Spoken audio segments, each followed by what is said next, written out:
Dalam sebuah negara demokrasi yang substantif, keberadaan lembaga peradilan yang bebas, yang independen, lepas dari tekanan semua pihak termasuk penguasa adalah sebuah keharusan. Dan dalam konteks ini kita merindukan kehadiran para hakim yang bukan cuma berkutat dengan pasal-pasal perundang-undangan dan hukum formal, namun juga menggunakan hati nuraninya dalam memutus setiap perkara. Karena bagaimanapun di tangan para hakimlah rakyat meletakkan harapan terakhir mereka untuk mendapatkan keadilan yang seadil-adilnya.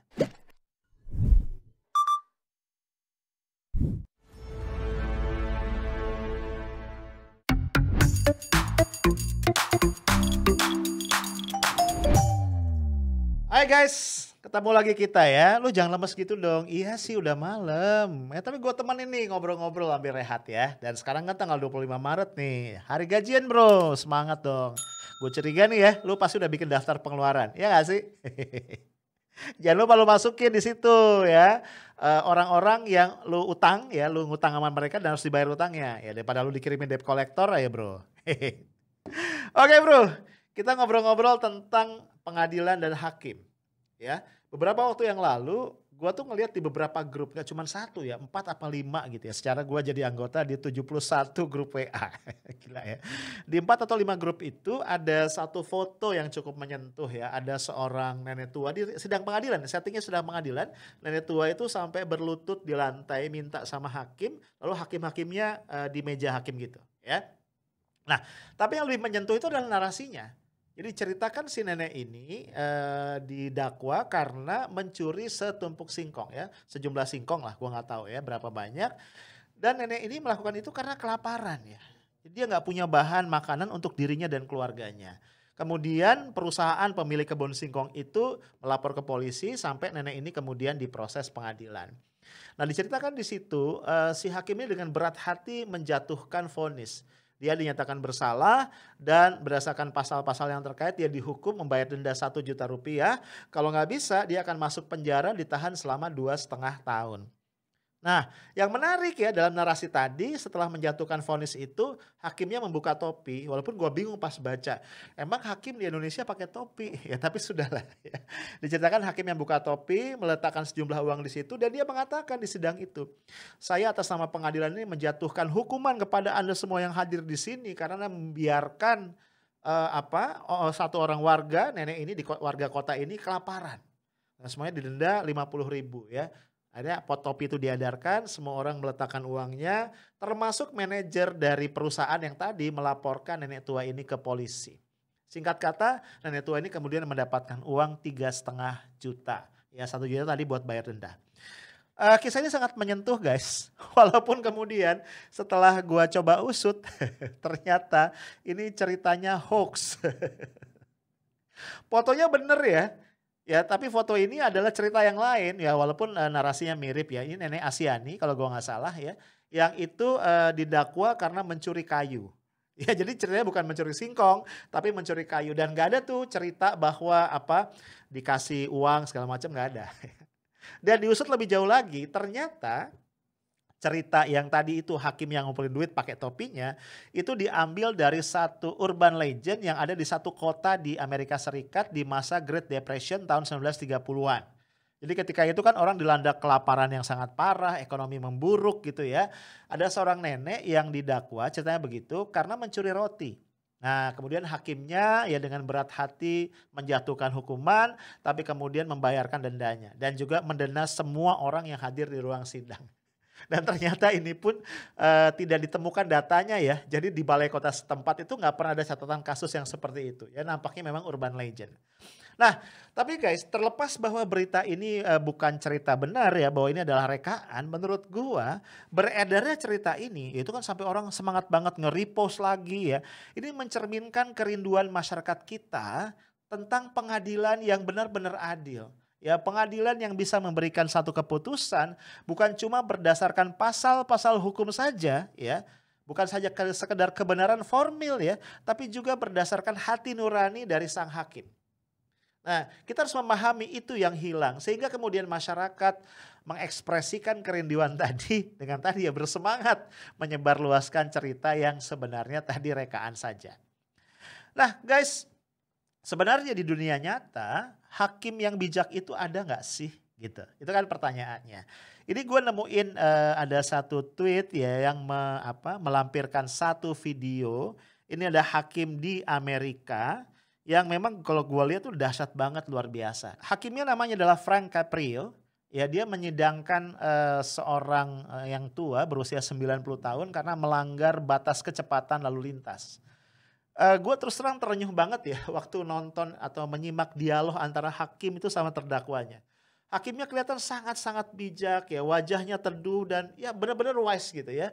Dia benar-benar dialog sebagai seorang manusia, bukan sekedar sebagai hakim yang hanya berpegang pada pasal-pasal dalam aturan perundang-undangan ya.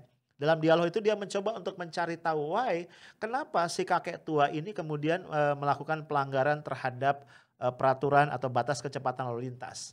Dari cerita itu ternyata ya dia sedang membawa anaknya yang berusia 60 tahun ke rumah sakit. Gitu ya. Dan kemudian akhirnya hakim ini membebaskan si kakek tadi dari segala tuduhan.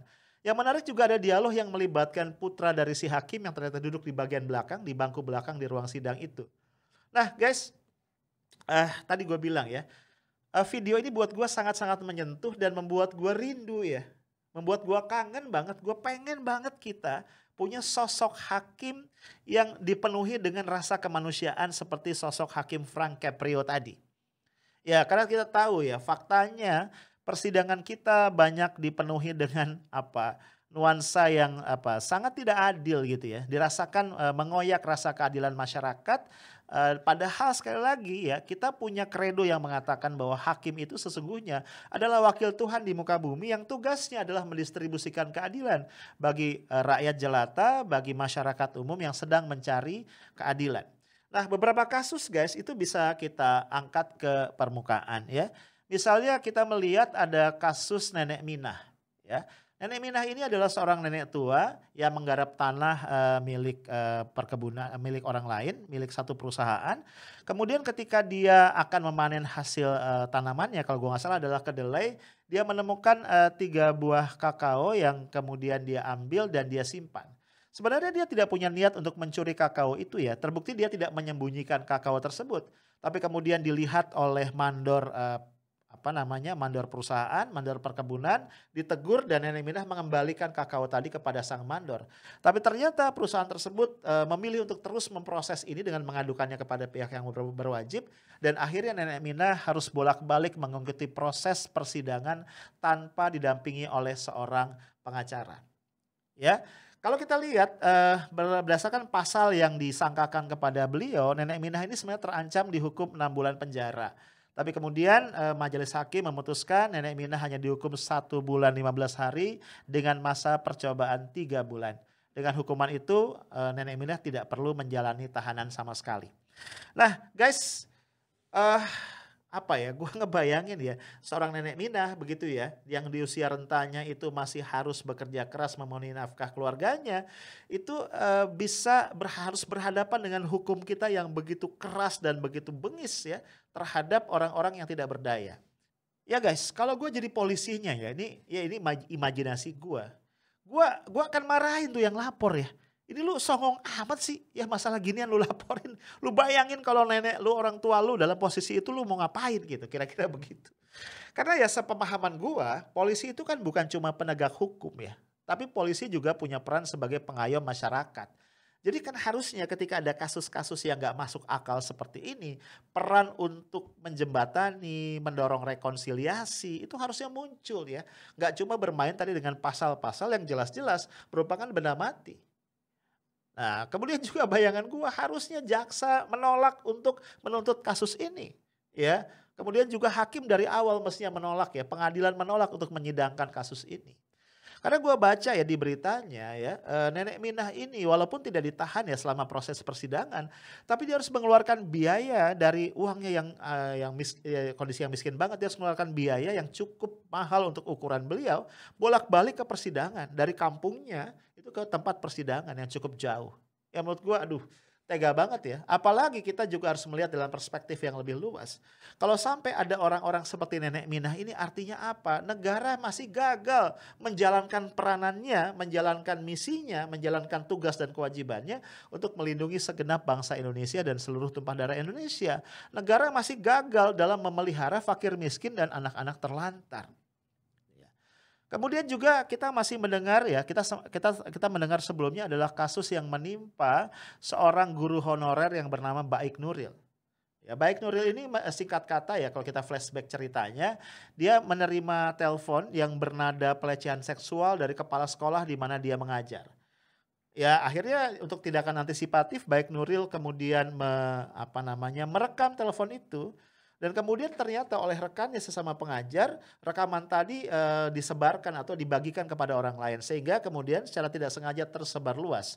Implikasinya kemudian Baik Nuril diberhentikan dan kemudian kepala sekolahnya yang tadi diduga melakukan pelecehan juga dimutasikan. Nah, diupayakan adanya rekonsiliasi tapi mantan kepala sekolah tadi menolak, dia hanya bersedia mencabut laporannya kalau posisinya dikembalikan. Akhirnya singkat kata berproses sampai Baik Nuril ini mengajukan banding, mengajukan kasasi, semuanya ditolak, bahkan upaya peninjauan kembali pun ditolak oleh MA dan akhirnya Baik Nuril baru mendapatkan kebebasannya setelah mendapatkan amnesti dari Presiden Jokowi yang bersimpati terhadap kasus ini. Kalau lu baca ceritanya tidak sesederhana yang tadi gue ceritain ya. Lika-liku perjalanan ya, sidang di tingkat pertama, tingkat banding, kasasi, PK, sampai mendapatkan amnesti adalah perjalanan panjang yang sangat menyiksa bagi seorang guru honorer yang namanya Baik Nuril yang justru menjadi korban. Tapi justru dia 2 kali menjadi korban, sekali korban pelecehan seksual ya dari mantan pimpinannya di sekolah dan kedua adalah korban dari Undang-Undang ITE. Ya, hanya simply karena para aparat kita ya termasuk pengadilan hanya berpegang pada pasal-pasal formal dan tidak bicara tentang hati nurani dan juga rasa keadilan masyarakat. Nah, Bro, tentu saja ya bukan pengadilan seperti ini yang kita harapkan. Ya kita mendambakan sekali lagi adalah pengadilan di mana hadir hakim-hakim seperti Frank Caprio yang tadi kita lihat di video ya, yang penuh dengan wisdom, yang menggunakan hati nurani dan melihat persoalan dalam perspektif yang lebih luas. Guys, bicara tentang pengadilan yang tidak berhasil memberikan rasa keadilan, kita juga tentu saat ini perhatiannya sedang tersita dengan proses pengadilan yang sedang dijalani oleh Habib Rizik Syihab. Kalau kita cermati guys, dari awal sesungguhnya pengadilan ini adalah pengadilan yang sama sekali tidak masuk akal.